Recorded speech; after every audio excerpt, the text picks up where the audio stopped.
And so I had gone out to this lake and I rented a rowboat. And it's just one of the most beautiful places you can ever imagine, and it's calm. No one knows where I am. No one can stop me. I have a plan. I have a letter written.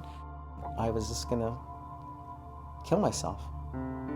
You'd be the farthest person you'd see on the street and think, wow, that guy's an intravenous drug user.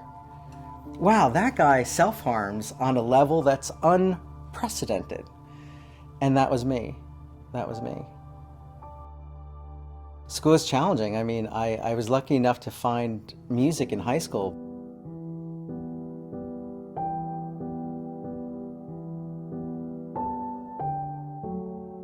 If you looked at me from the outside, and I think everyone did, no one knew the absolute shadow side, the absolute fact that it was a double life. And so my first drugs were physical, sex. I mean, it's crazy to think, but and that's also where I found acceptance. That double life got a little darker and a little deeper. And when drugs came into my life, it got very dark, very fast.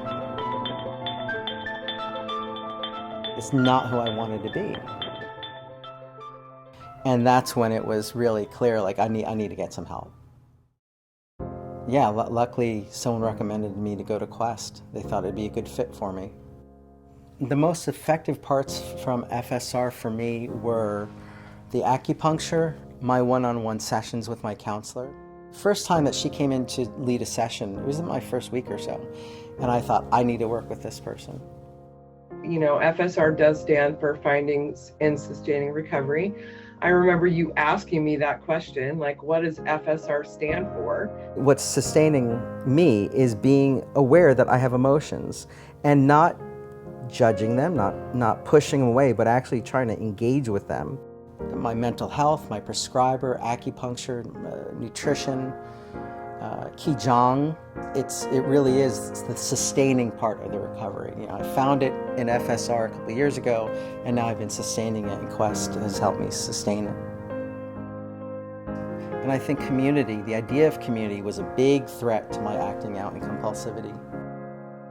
That's one of the things that I loved was you started to understand the concept of community and why it's important in the healing process.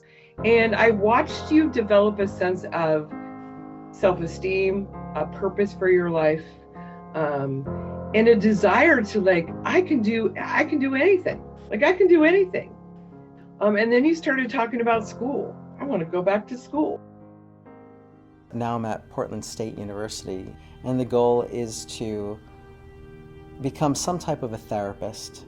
I absolutely admit that I am taking Quest's model with me into my own work, because I think I've seen evidence that it works. I feel like I'm living a whole life that is very messy at times, is very complicated, at times dishonest, at times adventurous, at times boring, and that it's one life that I'm living. I don't feel like I'm living a double life. I feel integrated, more integrated than ever.